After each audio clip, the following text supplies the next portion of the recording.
Bismillahirrahmanirrahim. Taklim kita hari ini kita bahas ilmu bihit ya. Masa nambah ilmu bihit ini kaji ini. Ilhamu ruhani wa ilhamun syaitoni. Ilham secara rahman dan ilham secara setan, ya, bisikan, ya. Itu yang harus kita pahami. Jadi ini kategorinya tasawuf amali, ya, tasawuf yang diamalkan. Ada 3 bab, kita awali bab 1, part 1 dulu, berarti ada 2 part.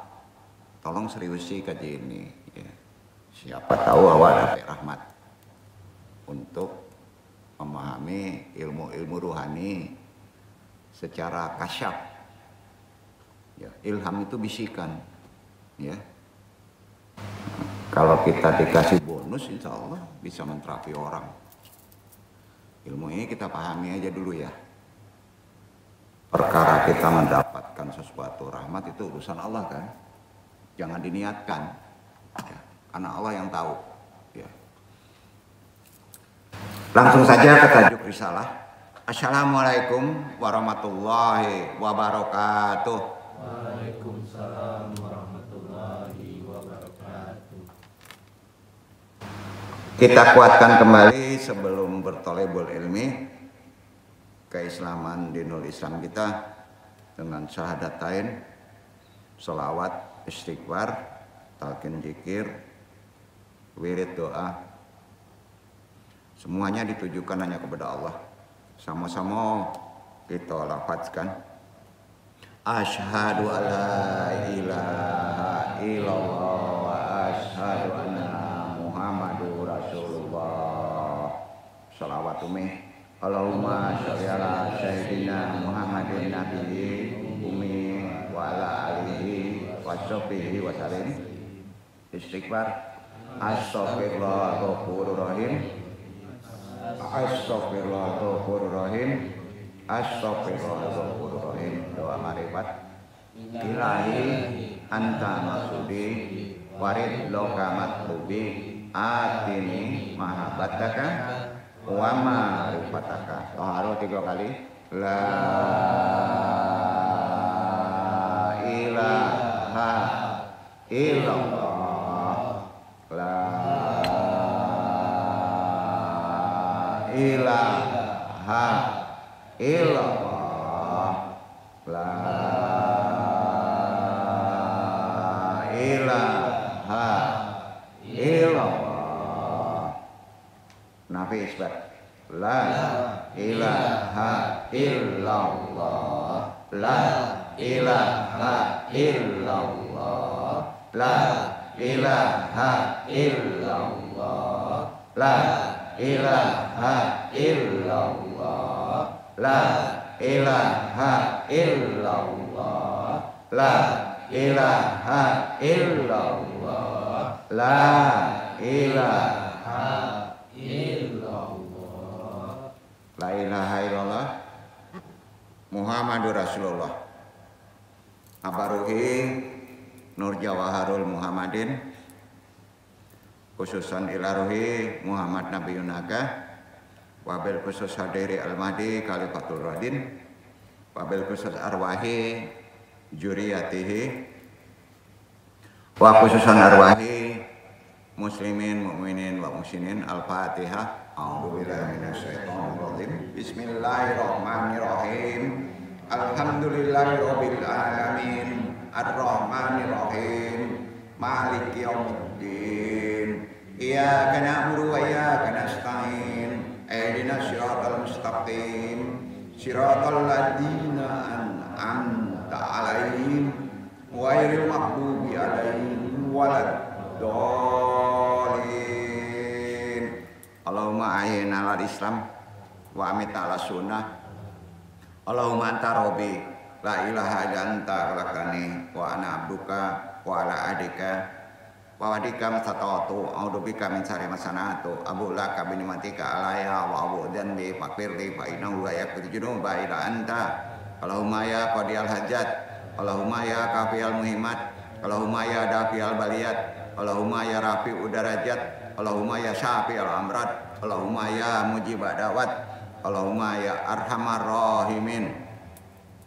Allahumma inna nas'aluka selamatan fidin wa afiatan fil jasadi wa jadatan bil ilmi wa barakatan bil rizqi wa taubatan qoblal maut wa rahmatan indal maut. Allahumma hawin alaina bisarkatil maut wa najatan minan nari wal afa indal hisab. La haula wala quwata illa billahil aliyil azim. Alhamdulillahirabbil alamin.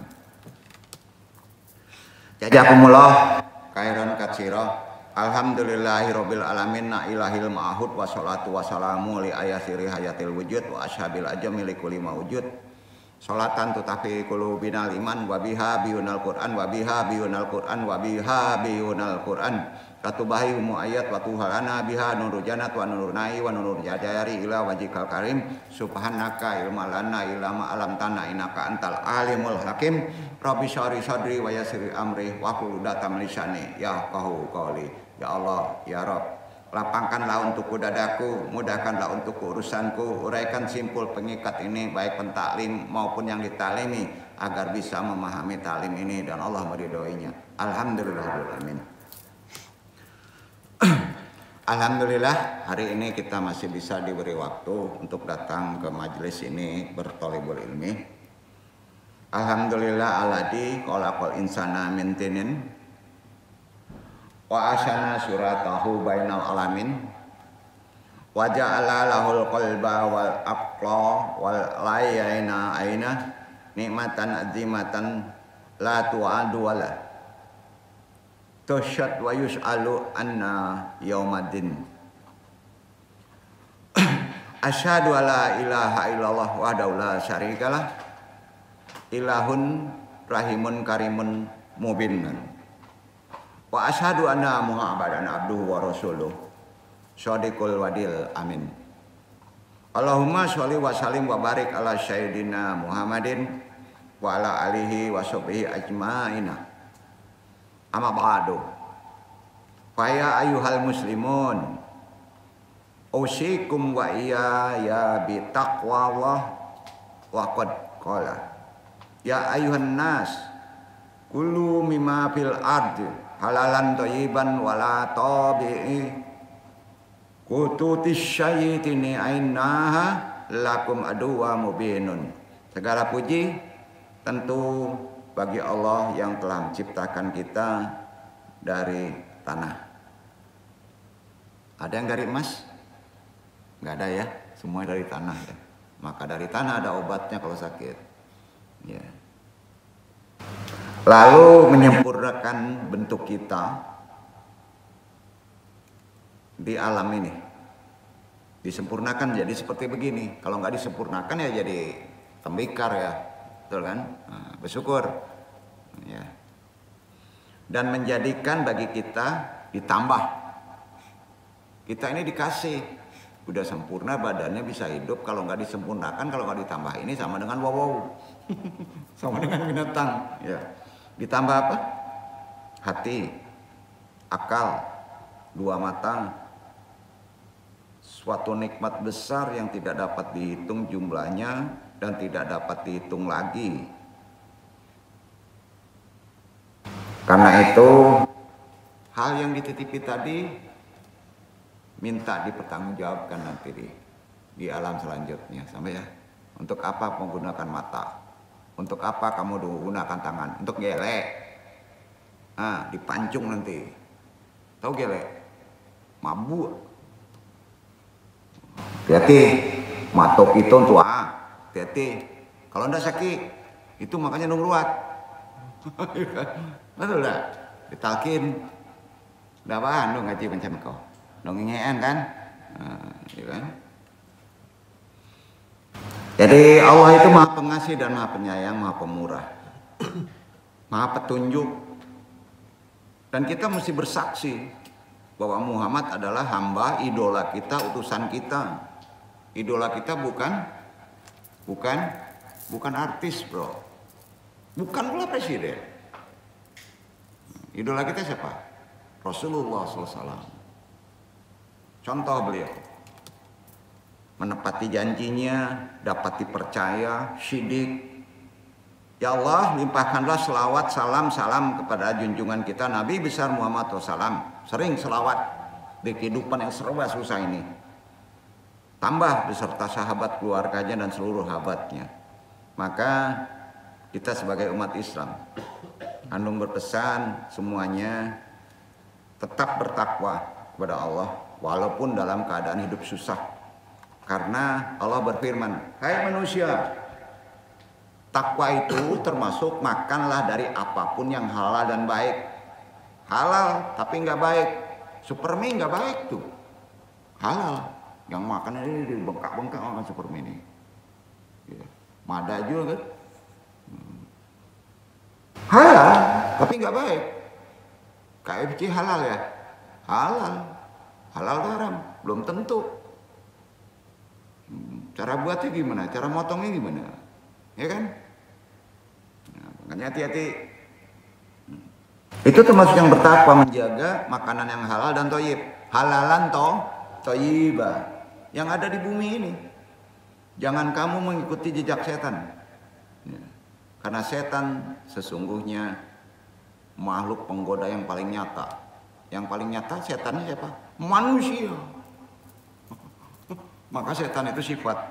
Hati-hati dengan orang yang banyak bersifat setan. Makanya kalau ketemu orang yang bersifat setan, ta'awudkan. A'udzubillahi minasy syaithanir rajim. Kalau nggak pergi, berarti kita juga setan. Satu frekuensi. Ya, gitu. Maka perlu ditalkin, perlu diruat. Ya. Itu dia. Sesungguhnya ia adalah musuh yang nyata bagi kalian. Karena itu ututis syaitini ainahalakum aduwa mubinun. Itu yang paling nyata. Hadirin ikhwan andung ya ma'a rahimakumullah. Pada kesempatan yang berbahagia kali ini tajuk taklim yang akan andung bahas tadi sudah disebut ilhamu ruhani wa ilhamun syaitoni. Ini adalah dasar ilmu apa yang disebut behit. Behit itu ada dalilnya. Lu kasih tahu ya. Behit itu nggak kesurupan, bukan jin yang masuk. Nah, tahu nanti nih. Insya Allah. Bahkan Quran itu secara ekspresif menunjukkan ilmu ini. Mau dijelasin? Ya. Ilham Rahman, bisikan yang datang, petunjuk dari Rahman, itu bukan Allah langsung ya. Tapi kalau untuk hamba yang terpilih langsung ilham itu. Tahu-tahu tahu. Nabi aja pakai perantara, malaikat Jibril disebut Ruhul Kudus, Ruhul Amin, Jibril. Jadi Ruhul Kudus itu, Ruh Kudus itu jangan dikaji ke agama lain. Kalau ke Kristiani beda artinya. Kalau kita Ruh Kudus itu adalah Jibril, ada di Quran. Berarti makhluk. Jadi tugas Jibril apa? Memberi wahyu. Kalau kita ngasih ilham. Jadi manusia di samping ada Korin, ada Jibrilnya yang ngasih kebaikan. Paham ya? Nah, itu kan mesti dijelasin. Ya kan? Karena secara lebih eksplisit orang kajinya ada yang disebut kodam, ada yang disebut kodim, komando daerah militer, kodim ya, kodam, ya, korin, ya kan?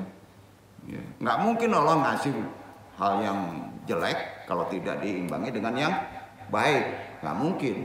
Bahkan kita banyak yang baiknya, depan belakang kita diiringi terus. Begitu rahmat Allah kepada kita. Tapi kita masih kalah juga dengan kabar baik. Tunggu. Masih kalah juga. Disinilah kita yang mesti merenung, mesti memahami ya arti kata kenapa kita sering kalah dalam hidup. Ya, kenapa sering kalah dalam hidup? Karena kita mengikuti ilham syaitan. Sampai ilham syaitan itu menipu, nikmat. Ya. Hati-hati kejiwaan itu ya. Itu makanya hari ini agak keren gajinya. Tunjukin aja. Kita kaji behit. Kalau ditanya behit itu apa? Ada dalilnya. Tunjukin sekarang. Bertahun-tahun enggak tunjukin, pusing-pusing lah. Behit itu singkatan. Ya. Sengaja disingkat-singkat aja supaya pusing. Ya. Jadi kita sama tahu ya. Dalam ajaran Islam, ya, kita kaji dulu hari ini ilham rohmani dan ilham syaitoni. Masih ada berubah. Bentar aja. Bab 1 ya. Sama bado. Dalam Islam yang namanya bisikan. Ingat ya. Kita hidup tuh ada bisikan. Contoh gini. Kalau kita ketemu uang, jangan gede-gede, 1 gepok aja jumlahnya. Jangan gede-gede ya. Berapa kira-kira? 100 juta. Gede banget. 2 juta aja. Ya. Ada yang bisikin nggak? Pulangin, jangan. Pulangin, jangan. Ada nggak? Kerasa nggak? Iya kan? Kita tajemin itu. Sampai betul-betul terdengar. Itu yang disebut behit. Ya. Kita sering kalah nggak? Amisilah dan kebetulan. Bahkan pas ada hak itu nyebutnya apa? Alhamdulillah. Tambah double dosonya. Acil laku antum hidup tuh mah. Onde. Astagfirullahaladzim. Ada piti urang. Ibu puluh orang jatuh kok. Kan itu seharusnya. Alhamdulillah. Lapan yang ada. Itulah orang gini. Gimana? Jadi itu yang disebut bisikan pada jiwa. Ya, pada jiwa. Kalau kepada hati itu bisikannya gajinya baik. Nggak perlu digaji. Jiwa itu kekal juga bro. Yang diuji itu jiwa. Kalau ruh itu urusan Tuhan, punya Tuhan. Pasti baik. Jadi bisikan tadi itu yang disebut ilham. Ada 2 bisikan. Pertama bisikan rohmani. Yang kedua bisikan syaitoni. Bahasanya ilham rohmani dan ilham syaitoni. Adanya di kajian tasawuf tuh. Terasa nggak di tubuh kita ada bisikan? Disebut isyik. Nah itu yang kita pekakan. Kita harus bisa membedakan. Ya kan? Nah. Kita perdalam di kitab kuning. Literatur kitab kuning menunjukkan kaji ini. Siapa yang pernah membahas kitab kuning? Terkait ilham. Mengeksplorasi tentang siapa yang diberikan ilham. Di kitab kuning ya. Apakah kepada siapapun atau hanya kepada orang tertentu saja? Pertanyaannya, ilham itu diberikan dari Allah kepada siapa? Orang tertentu atau kepada semuanya?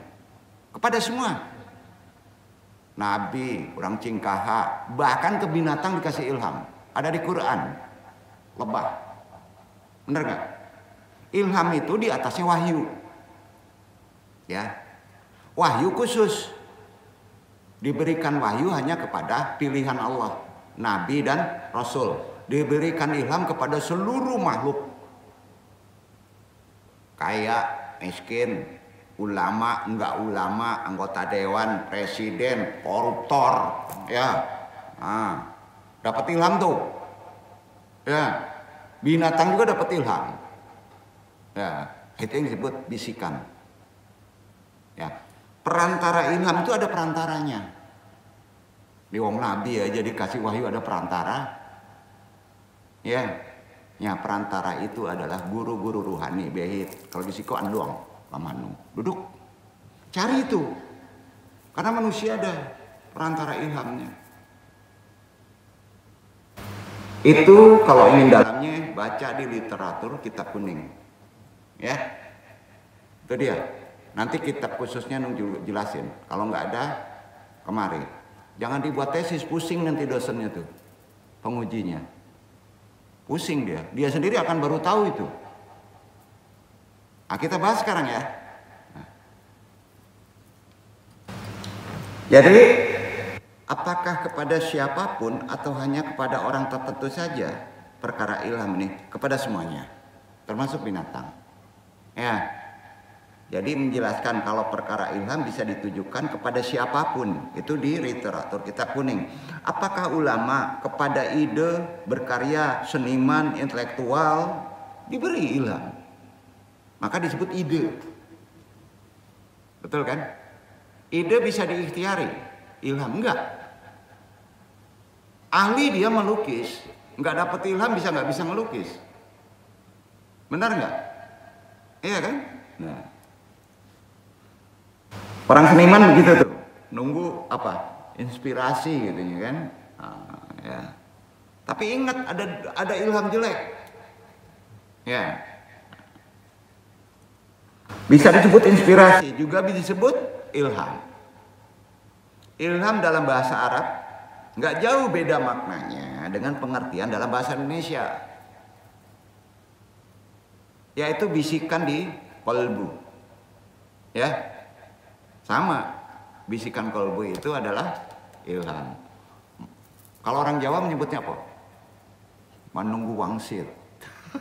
Orang Minang, manunggu dari Inyi Den, Gunung Singgalang. Nah, Inyi Den. Nah, gitu tidak? Nah, kira-kira itu. Desuli membahasakan bentuknya. Bisikan di kolbu tuh. Dalam kitab, khusus nih perkara ilham. Dan terkait juga 3. Kalau ngaji behit itu ada 3. Pertama harus dipahami wahyu. Kedua dipahami ilham. Ketiga dipahami namanya taklim. Apa? Jadi taklim, bertaklim, taklim itu harus pahami level di atasnya. Level pertamanya adalah wahyu. Taklim itu petunjuk juga nggak? Wahyu petunjuk juga nggak? Ilham petunjuk juga nggak? Bertaklim kamu mencari petunjuk. Ada perbedaannya. Ya. Ada perbedaannya. Pengertian secara pesantren, taklim itu disebut guru. Guru itu dalam pengertian lebih dalam diteladani, termasuk sifat gurunya. Guru jalan diteladani, makanya konsep pondok dengan guru itu seolah-olah menjadi wakil Nabi, santun, cium tangan, berkah. Itu taklim. Di samping pula mengajari secara epistemologi, fikih, ya. Sekarang ilham. Mau cari majelis ilham, nggak ada. Ilham itu person, paham nggak? Nggak bisa pakai teori, sampai nggak bisa pakai teori. Wahyu, ada ilmu wahyu, mendapat wahyu, enggak. Nabi pilihan yang diberi wahyu, ya, paham ya? Jadi ada perbedaan ya, wahyu, apalagi ilham, kemudian taklim, itu satu paket,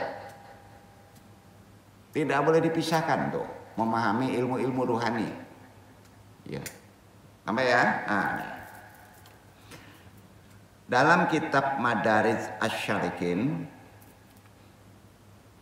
para ulama mengartikan ilham bisikan yang umum bagi orang mukmin, muslim, yang pikirannya mendapatkan ilham dari Allah, di mana outputnya, orang yang mendapat ilham, outputnya, keluarnya adalah keimanan, didasari dengan keimanan yang kuat.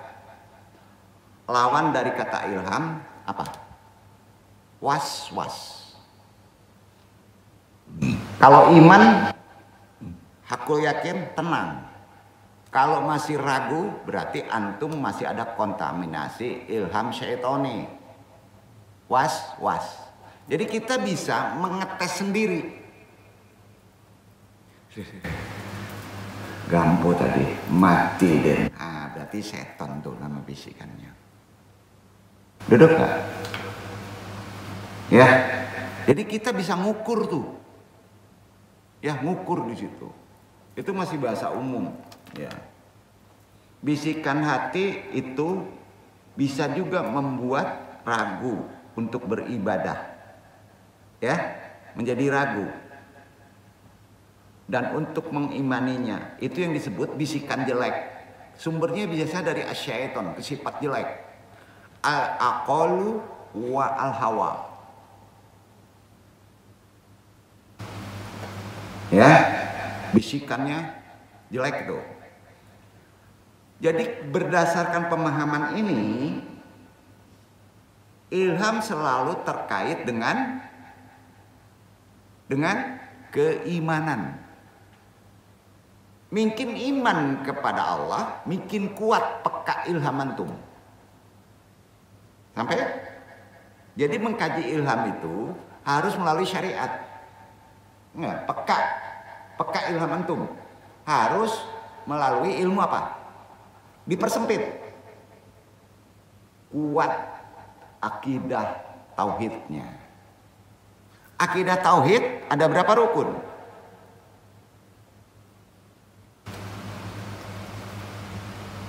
Perkara iman ada berapa?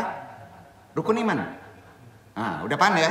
Beriman kepada Allah, beriman kepada hari akhir, beriman kepada hal gaib. Ya. Maka kalau antum yakin benar ke perkara rukun iman tadi, ilham antum otomatis peka, tajam sendiri. Secara rohani, ilham itu ada maqamat. Apa maqamatnya?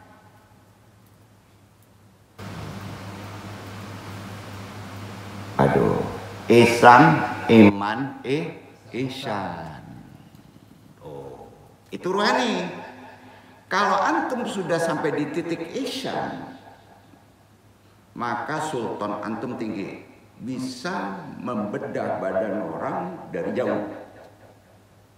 Udah sampai ihsan. Mata kamu terbuka kasyafnya. Orang lain nggak melihat, tapi kamu melihat. Duduk gak? Sampai? Mau digituin? Udah siap jiwanya? Harus kuat imannya, harus kuat syariatnya, harus sampai maqamat. Prosesnya sampai ihsan. Gimana sampai ihsan? Teorinya seolah-olah melihat Allah, seolah-olah, ya. Seolah-olah Kenapa? Karena antum belum mendapatkan pengalaman-pengalaman spiritual, maka masih tetap seolah-olah. Untuk mendapatkan pengalaman spiritual harus ada guru yang membimbingnya. Duduk nggak? Dituntun kemana? Ke dimensi-dimensi yang akan datang. Di antaranya pintu-pintunya makom, kuburan, korin. Jangan sendirian. Nanti melenceng dibawa ke asyaiton. Duduk nggak? Nah, beruntung antum. Ada yang nuntunnya. Duduk nggak? Itu gunanya kita menggaji behit. Dari situ dulu. Ya. Yang penting nasihat andong, jangan sampai ada al-aqlu wa al-hawa. Ketangkep ya? Kita udah tahu tuh, ya. Jadi terkait dengan keimanan itu kalau kita ingin baik, bukan terkait dengan kesyaitonan. Ya. Jadi untuk mengkaji pekanya ruhani kita, pekanya ilham supaya datang, ilmu yang paling pokok, akidah tauhid harus kuat. Duduk.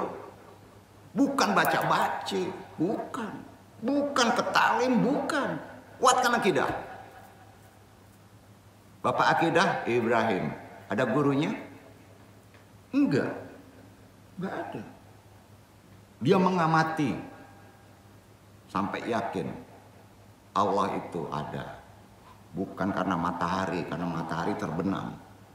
Ada di Quran tuh. Ya. Jadi ilham antum peka, ilham antum ingin tajam. Kunci utamanya adalah iman. Hakikat iman secara syariat. Iman secara syariat adalah al-mu'taqadatur rasifatu fil qalbi al-mu'abiru an halafazian wal muhaqqaqati bil afalil hakikiyati. Artinya keyakinan yang tertanam kuat di dalam hati. Yakin di dalam hati, kuat. Diucapkan dengan lisan. Diwujudkan dalam perbuatan. Bukan diyakini aja, yakin Allah itu ada, Allah itu mengawasi kita. Makanya pas kita ke jalan, indak mancilo, indak manggele, indak mabuk. Duduk. Maka dengan begitu, itu diwujudkan perbuatan itikot akidah kita. Tajam ilham antum. Kalau sampai puncaknya, insya Allah akan digeserkan sampai isan. Kemana saja kamu diberi kekuatan. Karena tanganku tangan Allah. Mataku mata Allah. Semuanya punya potensi itu. Nggak bisa kalau zaman sekarang nggak sampai titik puncak. Ngaji jangan tanggung-tanggung. Masa ngaji pengen selamat neraka aja? Ngaji itu jadi wali. Karena kita khalifah. Tuh dia. Jadi hakikat iman menurut torekot, menurut ruhani, menurut sufi, ya beda lagi, lebih tinggi lagi. Perhatiin. Laisha faqatil atirofal lafiju wa tabiraril qalbi. Baidan ikriboti daki iliyati wa sahabatul mubashiratul alal wahdatillah al-amikoti. Artinya bukan hanya pengakuan lisan, bukan, dan pembenaran hati, bukan, tapi juga pengalaman batin, kesaksian langsung, mendapatkan pengalaman-pengalaman ruhani terhadap Allah sangat mendalam. Duduk. Di mana saja ada Allah. Itu konsep dalam kajian-kajian orang tasawuf torekot. Beda dengan syariat. Keyakinan yang tertanam kuat ditanamkan ke hati dulu. Diucapkan dengan lisan. La ilaha illallah. Diwujudkan dalam perbuatan. Tidak mau berbuat dosa. Masih dangkal. Sampai? Nah. Jadi cara menajamkan praktek atau amal output pun dalam kajian ilham, praktek supaya peka ilham antum bisa membaca, tahu sebelum antum bertindak. Cara menajamkannya juga dibatasi hanya pada kekuatan ilmu akidah. Tinggikan itu tentang Tuhan. Karenanya perkara ilham manusia diklasifikasikan. Ilham itu diklasifikasikan menjadi 2 kategori. Pertama, judul kaji ilham dari Rahman dan ilham dari syaitan. Betul? Itu yang kita kaji. Yang jeleknya pasti kita singkirkan. Kita ambil yang rahmaninya. Sampai? Silakan. Kita lanjut entar ini gitu.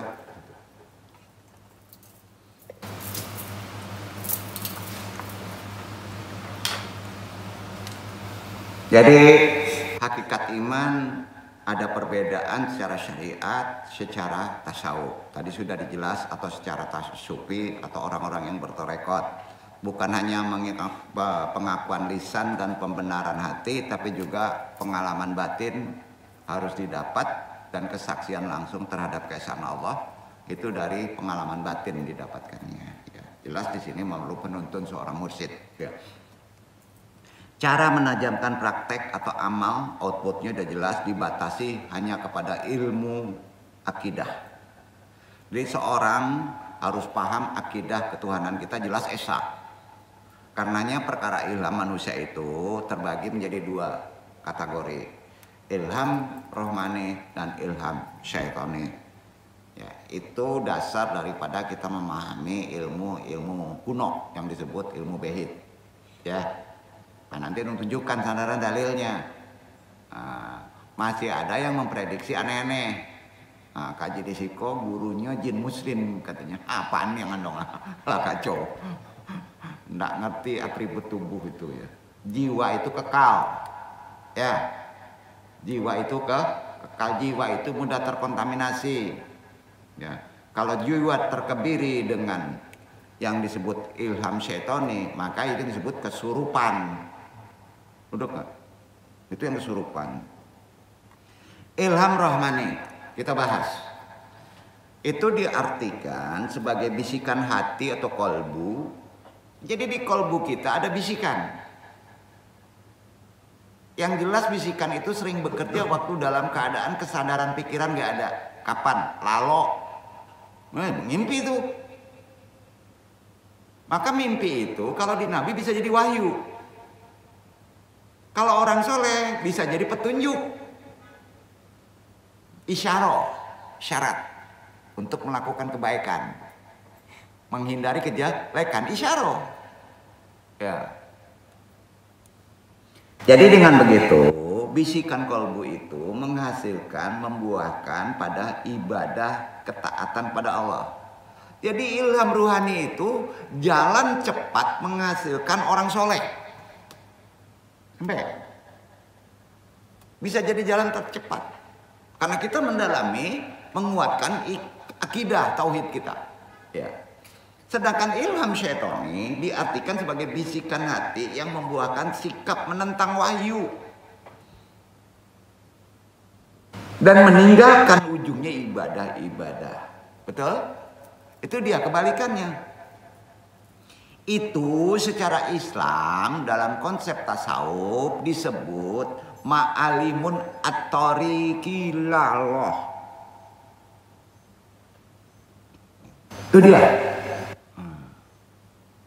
Jadi klasifikasi kedua macam ilham ini, jadi mengartikan ilham ini tidak hanya khusus pada orang yang beriman saja.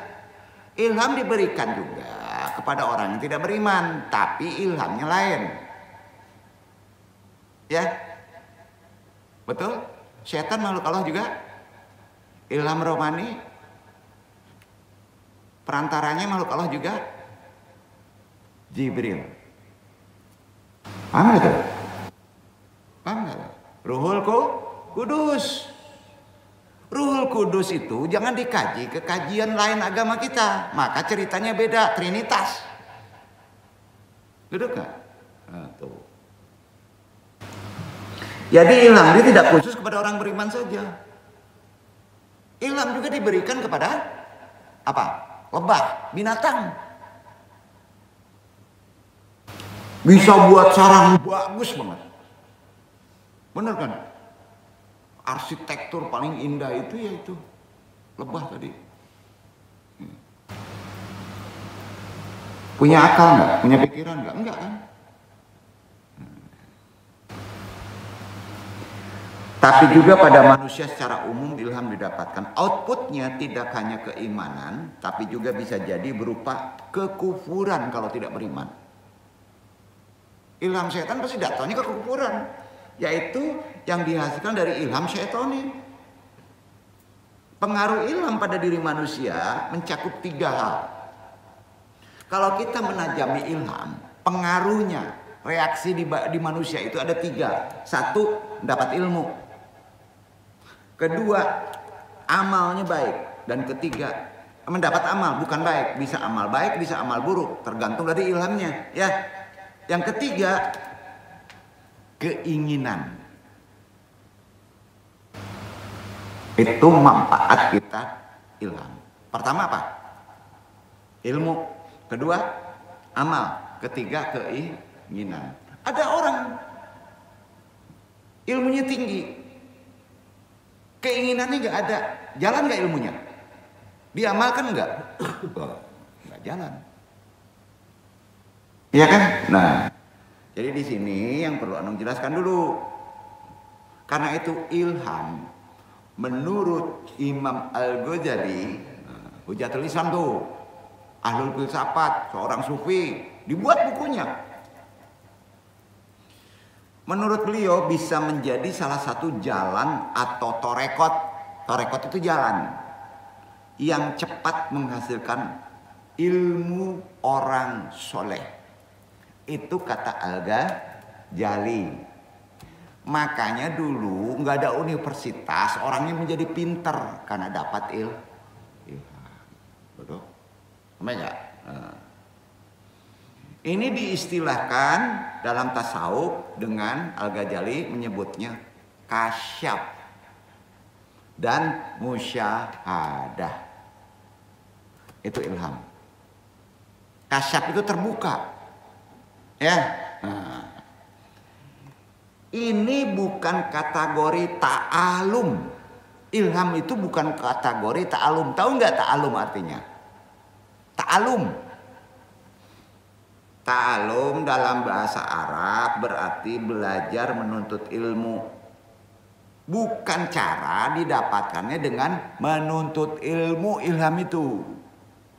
Bukan melalui ta'alum. Ya. Jadi ilham nggak bisa belajar. Ilham itu dijelaskan. Ya, tidak bisa diteorikan. Duduk nggak? Paham ya nih? Wahyu kan nggak dipelajari, nggak ada ilmu mendapatkan wahyu. Tahu-tahu ada aja tahu, betul kan? Ilham tahu aja. Mau belajar ilmu bedah goib, gimana belajarnya? Teorinya dari mana ya? Repot nggak? Kebayang nggak orang biasa aja bisa kayak gitu kesultanan dari ilmu ilham? Kebayang nggak? Apalagi nabi, apalagi rasul, bisa bedah laut? Hah, nggak yakin antum? Ditunjukin. Ta'alum itu dalam bahasa Arab artinya belajar menuntut ilmu. Oleh sebab itu antum ini kalau masih taklim, ya, belum loncat ke ilham, belum concat sampai pengertian ke perkara wahyu, masih cetek taklim antum sampai S10 juga, taklim ke taklim aja. Maka disebut, karena itu ada epistemologi yang bisa dibahas secara konseptual, ya, maka disebut majelis taklim. Jadi kalau ditanya universitas, akademisi itu ta'alum. Paham? Bertaklim dia, teori. Prakteknya, aplikasinya setelah selesai teori kan? Betul kan? Karena itu ilmu bukan didapatkan, ilham itu dari hal ta'alum. Jadi ta'alum itu merujuk pada proses aktif mencari ilmu, itu ta'alum. Melalui akal pikiran, itu namanya ta'alum. Orang Arab tahu itu. Ya. Jadi bukan sekedar menerima informasi. Ilham itu bukan sekedar ilmu informasi, enggak tahu ngerti aja. Dalam konteks pesantren, ta'alum itu disebut taklim. Apa namanya? Taklim. Arti taklim bukan belajar. Taklim itu dibimbing, dibina. Tahu nggak? Jadi arti taklim itu bimbingan, binaan, itu taklim. Karena konsepnya harus mencontoh gurunya. Adabnya diutamakan. Sampai nggak? Ilmunya kadang-kala diberikan sedikit-sedikit aja. Tuh perbedaannya. Karena itu konsep dari pelajaran taklim, majelis taklim, syaratnya harus mengikuti sikap keteladanan dari guru kiainya, mubaliknya, ya. Nah kalau di konsep tarekot namanya mursyid, tapi namanya mursyid ruhaniun. Duduk. Jadi dalam hal ini ilham bisa menjadi jalan tersingkapnya hal-hal gaib. Itu ada di Ihya Ulumuddin. Cara mendapatkan ilham harus kuat iman. Mendapatkan kuat iman ke perkara ilham supaya tajam harus kuat akidah tauhid. Dalam konsep tasawuf harus sampai makomat ihsan. Dalam praktek kenyataannya harus mendapatkan pengalaman ruhani. Duduk. Itu runutnya. Udah sampai mana kita? Nyari duit aja susah. Padahal ilmu dangkal itu. Orang dulu daun disulap jadi emas. Ya. Karena ada yang sayang, diganti daunnya sama emas. Nggak mungkin daun jadi emas. Arti kata ada proses yang membantu, paham nggak? Itu dia. Jadi ilham, ya udah jelas ya. Bisa menjadi jalan tersingkapnya hal-hal gaib. Hanya saja Imam Al-Ghazali dalam bukunya menggarisbawahi bahwa ilmu ilham ini biasanya terjadi pada kalangan sufi, orang yang bertarekot saja. Nah, itu sebabnya orang yang bertarekot itu selalu bersanad. Tahu nggak? Apa aja ada sanad, ada runutnya. Ada yang disebut apa? Sanad itu qawiyun ruhaniyun. Tahu nggak qawiyun ruhaniyun? Orang yang bertorekot itu harus ada qawiyun ruhaniyun, artinya behit ruhani. Nah, kan ada behit tuh. Qawiyun ruhaniyun itu behit ruhani. Kalau ada yang nyinyir juga, yang bertanya mana sandaran dalilnya doang behit ruhaniyun itu.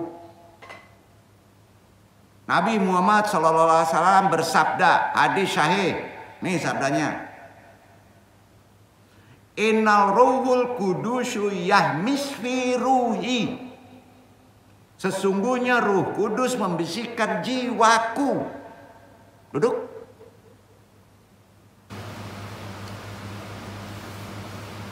Nabi tahu karena ada yang membisikkan.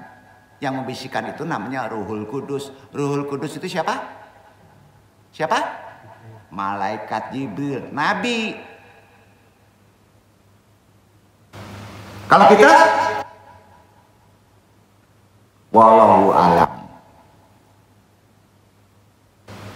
Wallahu alam. Nyangkok dari sanad atas sampai kita, tapi sumbernya tetap dari Ruhul Kudus. Ruhul Kudus itu nempel di jiwa yang murni. Tahu nggak? Runut, jiwa yang murni itu ada makhluknya. Sahabat, guru ruhani, amalan torekot, mursyid, wali Allah disebut abdal. Apa ya? Cari itu, masing-masing orang-orang. Menan bare cari sanad terkait ketepatan resonansi batin DNA. Pusing, aduh, yakin pusing nih. Nah. Jadi kalau ditanya dalil behit ruhani, innal ruhul kudusi yahmis firruhi. Artinya sesungguhnya Ruh Kudus membisikkan jiwaku. Jadi tiap manusia ada Jibril, tugas Jibril mengirim wahyu. Nama wahyu petunjuk. Di bawah itu ilham, nama ilham petunjuk juga kan? Di bawah petunjuk belajar, taklim. Ya, ada gurunya kan? Gak berubah orang itu. Gurunya bukan Jibril. Apa ya? Dari sesungguhnya Roh Kudus membisikkan jiwaku ini dijelaskan. Merujuk pada hadis Nabi Muhammad SAW bahwa Ruhul Kudus adalah malaikat Jibril yang membisikkan ke dalam hati tanpa antum sadari. Dan pemahaman beliau SAW, Nabi tadi menjelaskan bahwa setiap jiwa manusia yang muslim, umatku, tidak akan mati sehingga jiwa itu nggak mati, sehingga kita muslim khususnya yang beriman selama masih diberi nyawa, diberi hidup di dunia ini, perlu kita bertakwa kepada Allah, mencari rezeki yang halal thayyibah dengan cara halal thayyibah. Sebab menurut sabda Nabi SAW, jiwa itu kekal, tidak mati. Sebab kalau antum tidak bertakwa, memakan hal yang aneh, maka jiwa itu kan kekal, ke bawah kak. Dipertanggungjawabkan kak nanti, digebugin antum di negeri apa tuh? Negeri Tunggul Hitam ya? Oh, namanya apa tuh? Barjah. Gitu. Karena dipertanggungjawabkan karena jiwa tidak akan mati nanti setelah kematian. Jadi yang diuji, yang disidang itu bukan ruh. Ruh itu kepunyaanku, urusanku, balik ke asalnya. Duduk gak? Jiwa itu perlu jauhar. Tahu jauhar? Jauhar itu perlu badan. Di atas dunia badan antum apa? Tanah. Di rahim air dulu. Walaupun unsurnya dari tanah. Diproses, disempurnakan, setelah berapa hari ditiupkan ruh. Maka berbentuklah seperti ini. Nah pas itu tanah dikembali. Jiwa tadi perlu badan. Disebut di baca itu cahaya saja. Hanya situ batas antum ketahuinya. Tahu nggak? Cahaya saja. Cahaya ada dua jenis. Ada cahaya nar, ada cahaya julumat. Nur terang, julumat gelap. Paham? Yang gelap itulah siap menerima kegelapan atau siap menerima terang. Makanya selama antum hidup, tolong jaga tubuh antum. Yang paling pokok, makan yang halal thayyibah. Ahlak benerin, kalau enggak antum digebugin. Ya.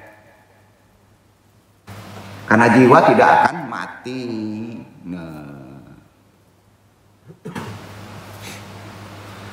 Insya Allah antum akan diminta pertanggungjawabannya nanti setelah kematian. Percaya nggak Del? Pasti itu. Jadi kalau ada yang ngomong tidak ada aja kubur, gua getok pakai ujung pisau nih. Nggak pakai pisaunya. Kalau pakai pisaunya kacau boleh ya. Kan banyak orang dulu nggak ada ajab di alam barzah, ngaco ulah nih. Bertumpuk-tumpuk dalilnya itu. Kita perlu pertanggungjawabkan kan? Nah. Itu sebabnya dalam konteks ajaran Islam, Ruhul Kudus adalah nama lain dari malaikat Jibril. Di antum ada malaikat Jibril? Nggak nganggur tuh, ngasih petunjuk gitu. Maka disebut akal paling tinggi, kecerdasan paling murni. Ia adalah malaikat. Malaikat itu makhluk Allah. Nah, kemarin baru tahunya satu, korin ke korin. Ternyata sekarang ada malaikat. Ya kan? Itu menunjukkan kebaikan. Tapi mempunyai level makomat tuh. Ya. Bertugas khusus mendampingi juga manusia, malaikat Jibril itu. Ya. Salah satunya menyampaikan wahyu. Wahyu itu petunjuk. Kalau wahyu jelas kepada orang pilihan, nabi dan rasul. Dan juga membisikkan kebenaran. Kalau ke manusia biasa, Ruhul Kudus itu menyampaikan kebenaran. Tahu kebenaran? Kepada hamba Allah yang iman akidahnya kuat. Duduk. Nah, membisikkan jiwa dia. Frasanya begini, membisikkan ke dalam kolbu, jantungku, atau membisikkan ke dalam ruhku, itu kurang tepat. Maka dari bahasa Arab sering menyebutnya nafsyata firuhi. Apa? Nafsyata firuhi, membisikkan, seperti meniupkan. Itu ilham. Ini menunjukkan proses pemberian ilham, pengetahuan langsung ke dalam diri nabi, para waliullah, para mukmin. Ini bukan suara fisik ilham itu. Jangan didengerin, bukan suara fisik. Melainkan pengetahuan mendalam yang ditanamkan oleh Allah yang disebut al-ma'rifatul mazru'atu mubasyaratan minallah. Artinya pengetahuan yang ditanamkan langsung di kolbu antum dari Allah. Duduk gak? Itu hadis. Isi bisikan tadi adalah keyakinan menjatuhkan kita, tahu-tahu kita yakin percaya. Tuh. Bahwa Allah telah menetapkan salah satunya ajal, rezeki oleh setiap manusia, jodoh. Makanya orang itu nggak kalang kabut cemas dengan tidak ada uang, nggak dapat jodoh, karena ada kepekaan ilham. Maka mereka dengan gampo pun tenang. Itu kalau peka ilhamnya. Oleh karena itu manusia tidak perlu khawatir kalau memahami ilmu ini. Atau melakukan maksiat dalam hal mencari rezeki. Renungkan selama masih hidup di atas dunia. Ya jelas, gak akan tenang kamu. Melainkan harus tetap bertakwa, berusaha cara yang baik. Karena di antum itu diberikan ilham baik. Sumber dalilnya. Dalil ini berasal dari sebuah hadis sahih yang diriwayatkan Abu Umamah Al-Bahili yang kemudian dinyatakan sahih oleh Al-Albani. Innal ruhul kudusi yahmis fi ruhi, sesungguhnya Ruh Kudus membisikkan jiwaku. Itu semua. Ke jiwa dibisikkan. Dapat ilmu, dapat kekuatan. Jadi mengenal Ruhul Kudus berbeda dengan Ruh Kudus yang diyakini agama Nasrani. Beda. Paham ya? Sosok Ruh Kudus yang disebut dalam Islam adalah malaikat Jibril. Karenanya Ibnu Taimiyah berkata melalui kitabnya, mayoritas ulama mengatakan bahwa ini mengacu pada malaikat Jibril Ruhul Kudus itu, dan bahwa Allah Subhanahu wa taala memanggilnya Al-Ruh Al-Amin, Ruhul Amin, juga Ar-Ruhul Kudus, dan yang terakhir Jibril. Ini ada di kitab Daqaiq ditafsirkan bagian 1 halaman 310. Juga dikuatkan dalil dari 5 ayat. Behit itu, Ruhul Kudus itu. Al-Quran membuktikan bahwa Ruhul Kudus adalah malaikat Jibril, masing-masing di jiwa membisikkan. Pertama, Iqra Ikhwan, Al-Baqarah ayat 87. Itu ya. Apa itu?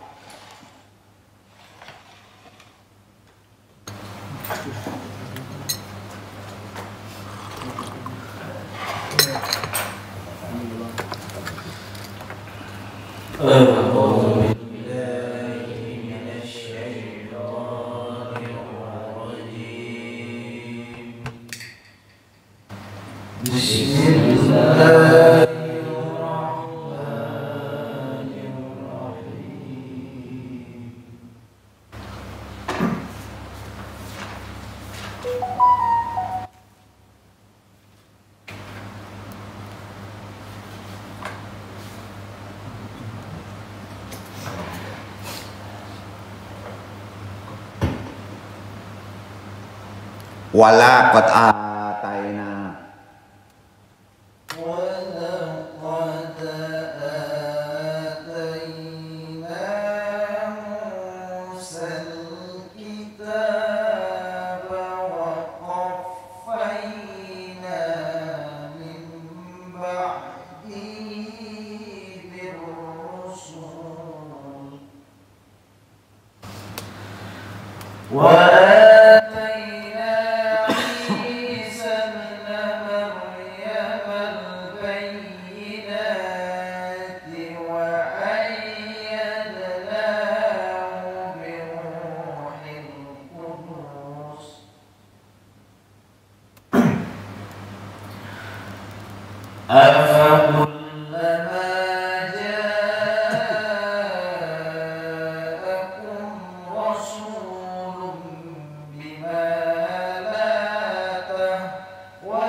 Dan sesungguhnya kami telah mendatangkan Alkitab Taurat kepada Musa, dan kami telah menyusulinya berturut-turut. Sesudah itu dengan rasul-rasul, dan telah kami berikan bukti-bukti kebenaran, mukjizat kepada Isa putra Maryam, dan kami memperkuatnya dengan Ruhul Kudus. Apakah setiap datang kepadamu seorang rasul membawa suatu pelajaran yang tidak sesuai dengan keinginanmu, lalu kamu angkuh? Maka beberapa orang di antara mereka kamu dustakan, dan beberapa orang yang lain kamu bunuh. Wa ayyadanahu biruhil kudus. Kami berikan kekuatan, memperkuat dengan Ruhul Kudus. Betul? Betul? Itu Nabi, bro. Lah kita? Iya itu juga. Tapi kekuatannya berbeda. Di sini bukan menunjukkan keilmuan, sultan, kekuatan. Kalau di Nabi, di Rasul namanya mukjizat. Kalau di manusia karomah. Sampai itu petunjuknya. Ada di Al-Baqarah ayat 87. Perkara baik. Yang kedua, Quran nih. Asy-Syu'ara ayat 193. Anda membaca ya, karena yang pendek. Kalau yang panjang jangan. A'udzubillahi minasyaitonirrajim. Bismillahirrahmanirrahim. Nazala bihir ruhul aminu. Yang dibawa turun oleh ar-ruh al-amin, Jibril. Turun dia ke kolbu. Dalil ketiganya, Maryam ayat 17. Praktekkan nih, antum yang baca ya. Silakan aja koreksi nanti. Itu perkara bahit dalilnya. Ya. Fattaqahajat min dunihim hizaban. Farsalna ilaiha ruhanna fatalmas'alalaha basyaran sawiyan. Lalu dia memasang tabir yang melindunginya. Dilindungi itu oleh tabir dari mereka. Kejahatan ditutup. Lalu kami mengutus Jibril, ruh kami, kepadanya, maka dia menampakkan diri di hadapannya dalam bentuk manusia yang sempurna. Jadi Behit itu duduk kepada manusia jadi-jadian tuh. Ya duduknya begini. Duduk gak? Itu dalil ketiga ada di Maryam. Berarti antum kan udah sempurna nih jadi manusia. Mesti ada Behit bentuknya. Nah konsepnya Ruhul Kudus. Ya. Halo, nggak percaya? Quran nih yang dihadapin bro. Ya. Dalil keempat, baca Ikhwan. Al-Maidah ayat 110, panjang nih. Pelan-pelan bacanya.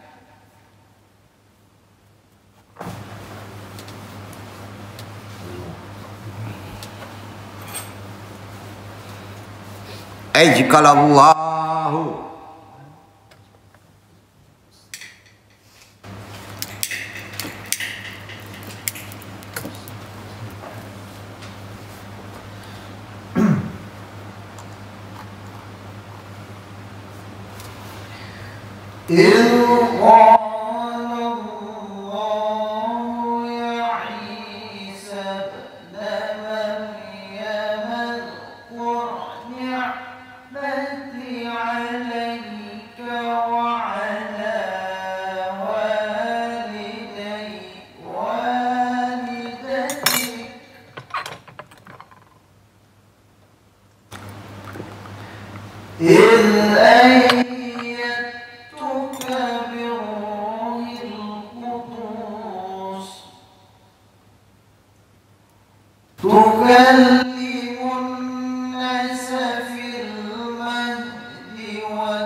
Ingatlah, ketika Allah mengatakan, Hai Isa putra Maryam, ingatlah nikmatku kepadamu dan kepada ibumu di waktu aku menguatkan kamu dengan Roh Kudus. Kamu dapat berbicara dengan manusia di waktu masih dalam buayan dan sesudah dewasa, dan ingatlah di waktu aku mengajar kamu menulis di waktu aku mengajar kamu menulis hikmah, Taurat dan Injil, dan ingatlah pula di waktu kamu membentuk dari tanah suatu bentuk yang berupa burung dengan izinku. Kemudian kamu meniup padanya, lalu bentuk itu menjadi burung yang sebenarnya dengan seizinku. Dan ingatlah waktu kamu menyembuhkan orang yang buta sejak dalam kandungan ibu, dan orang yang berpenyakit sopak dengan seizinku. Dan ingatlah di waktu kamu mengeluarkan orang mati dari kubur menjadi hidup dengan seizinku. Dan ingatlah di waktu aku menghalangi Bani Israel dari keinginan mereka membunuh kamu, dikala kamu mengemukakan kepada mereka keterangan-keterangan yang nyata. Lalu orang-orang kafir di antara mereka berkata, ini tidak lain melainkan sihir yang nyata. Anda ulang ya, sambil Anda menafsirkan ayat tadi. Artinya, ingatlah ketika Allah berfirman, petunjuk dari Allah. Wahai Isa. Nabi bukan Isa? Makhluk fana juga enggak Isa? Makhluk fana, sama dengan kita? Sama. Putra Maryam, ibunya. Bukan Nabi kan? Bukan. Ya. Betul? Tapi tahu-tahu tanpa nikah, tanpa kawin, keluar Isa. Berarti Maryam ada kekuatan. Manusia biasa? Ya manusia biasa. Diberi sultan. Dengan diberikan kekuatan Ruhul Kudus. Lihatlah baca. Ruhul Kudus itu malaikat Jibril lah gitu. Betul? Iya? Yakin? Nah, kata siapa itu? Karena yakin karena Allah kan. Engkau dapat berbicara dengan manusia di waktu masih dalam buayan dan setelah dewasa. Karena ada kekuatan tadi. Dan ingatlah ketika aku mengajarkan menulis kepadamu juga dengan hikmah tanpa belajar. Hikmah bisa, ayat rahasia bisa dibacanya. Potensi itu bisa sama manusia biasa? Bisa. Yakin gak nih?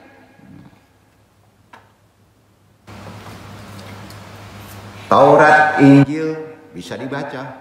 Dan ingatlah ketika engkau membentuk dari tanah berupa burung dengan seizinku, kemudian engkau meniupkannya, lalu menjadi seekor burung yang sebenarnya dengan seizinku hidup burung itu. Manusia biasa yang melakukannya. Manusia fana. Mempunyai mukjizat. Karena itu ada di Isa. Betul?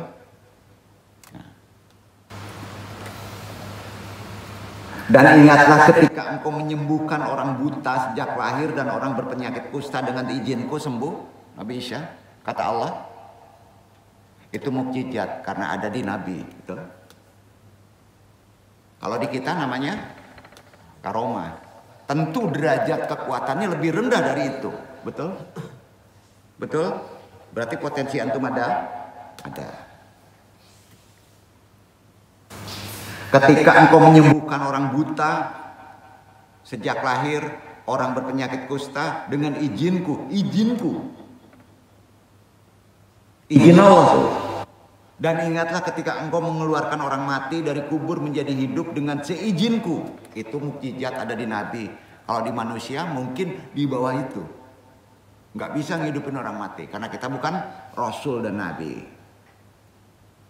Dan ingatlah ketika aku menghalangi Bani Israel dari keinginan mereka membunuh dikala engkau mengemukakan kepada mereka keterangan-keterangan yang nyata.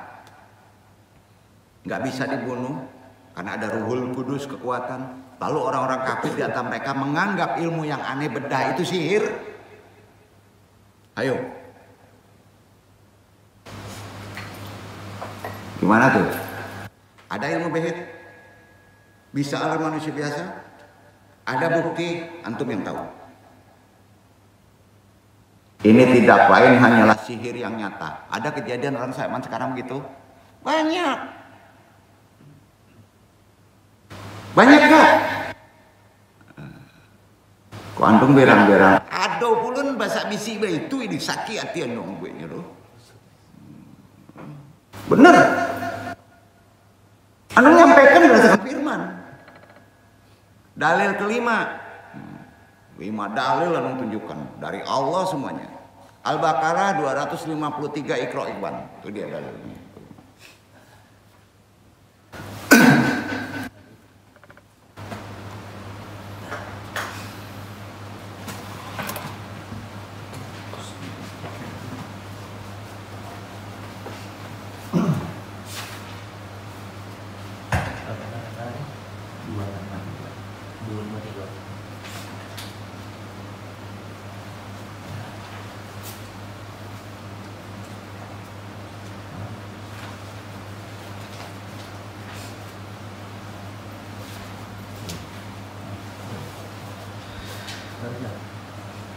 تلك الرسل فضلنا بعضهم على بعض منهم من كلم الله ورفع بعضهم درجات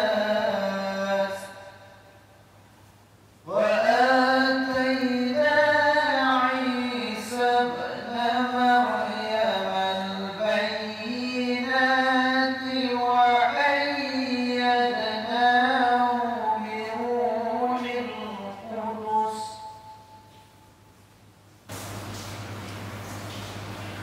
ولو شاء الله ما اقتتل الذين من بعدهم من بعد ما جاءتهم البينات ولكن اختلفوا فمنهم من آمن ومنهم من كفر ولو شاء الله ما اقتتلوا ولكن الله يفعل ما يريد. Anung yang mengartikannya ya supaya dijelaskan dengan tafsir dan Allah meridhoinya. Artinya tadi Rasul-Rasul itu kami lebihkan. Rasul itu juga ada derajatnya, benar kan? Sebagian mereka dengan sebagian yang lainnya. Manusia juga begitu. Ada makomat, ada derajatnya. Di antara mereka ada yang langsung Allah berfirman, langsung. Ya. Langsung ke kolbu berfirmannya. Tahu aja. Di antara mereka ada yang langsung Allah berfirman dengannya. Dan sebagian lagi ada yang ditinggikannya beberapa derajat. Dan kami beri Isa putra Maryam beberapa mukjizat. Dan kami perkuat dia dengan Ruhul Kudus. Kalau Allah menghendaki, niscaya orang-orang yang telah mereka tidak akan bunuh-bunuhan. Aman semua dunia. Tapi Allah tidak berkehendak begitu karena ada orang yang kuat. Setelah bukti-bukti sampai kepada mereka, tetap saja berjidal, berselisih, nggak percaya. Maka ada di antara mereka yang percaya dan ada pula yang kafir, tidak percaya. Benar kan? Anda nggak memaksa percaya dengan sini. Percaya ke firman aja lah ya. Ya. Kalau Allah menghendaki, tidaklah mereka berbunuh-bunuhan, tapi Allah berbuat menurut kehendaknya. Dijadikan perbedaan, ada yang percaya, ada yang tidak. Terserah. Sampai? Itu dia perkara-perkara dasar kajian-kajian behit. Kita masukkan kembali ke part 2 ya. Dikit cuma part 2.